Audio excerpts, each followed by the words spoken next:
Jets fans, we're back with episode 7. Welcome to Pace's Playbook. Today we're going to touch on some details from the Flight 2021 series, which if you haven't watched it yet, you absolutely have to. Some exceptional work done by the Jets video team, highlighting the strategies of this new regime leading up to the NFL draft. From the series though, I want to touch on a couple of things to start. Christopher Johnson and the words he had to say about Robert Saleh and Joe Douglas, why he wanted to hire them and bring them in to be part of the Jets organization. I also want to talk about how I'm feeling about Joe Douglas after finally getting to hear him speak on his process. And finally, talking about the Jets free agency strategy, how they went about the process this offseason, and how it led them to a player like Morgan Moses. Let's get started. So Christopher Johnson had glowing words to say about both Robert Saleh and Joe Douglas, but to me it felt a little bit pointed. And by that, I mean pointing out what was lacking in teams' leadership in the past. For starters, Robert Saleh, he called him confident. He said that was his most defining characteristic as a coach and why he wanted him to be a part of the Jets coaching staff. To me, that just screams calling out Adam Gase. Did we ever hear a thought, a plan, an idea that was said with conviction in the Adam Gase tenure?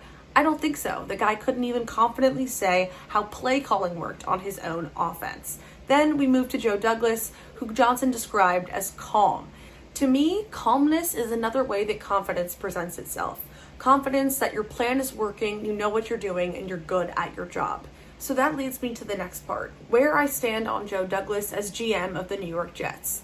I know there was a lot of discussion on Twitter, mostly by fans, questioning whether Joe Douglas was the right guy for the job after the Jets missed on some of the top free agents early in the signing period. I do think a lot of that faith in him has already been restored, but Flight 2021 told us everything we needed to know about the guy as Jets fans.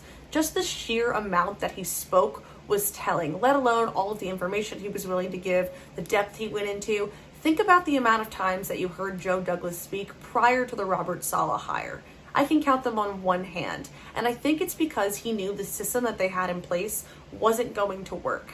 Now, Douglas is working with a head coach whose strategy and mindset aligns with his, which means the moves he wants to make roster-wise can actually be effective. I've always said that you never know how good a player could really be watching them play in Adam Gase's dysfunctional system. But Joe Douglas is okay with publicly talking about their plans, something that we know he would not do if he didn't think it was going to work.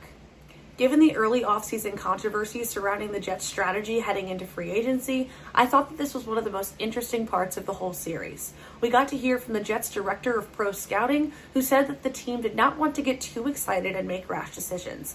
I thought this was particularly interesting because it was taped before free agency even started, which means the Jets stuck to it. While fans were panicking about not signing guard Joe Thuney and losing him to the Kansas City Chiefs, the Jets were staying patient and making sure they didn't overpay for anyone who didn't really want to be a New York Jet.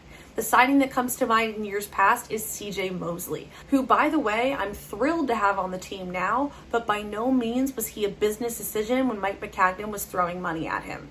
I remember seeing a quote from Mosley after he signed with the Jets that the team offered him so much money that he would be crazy not to take it.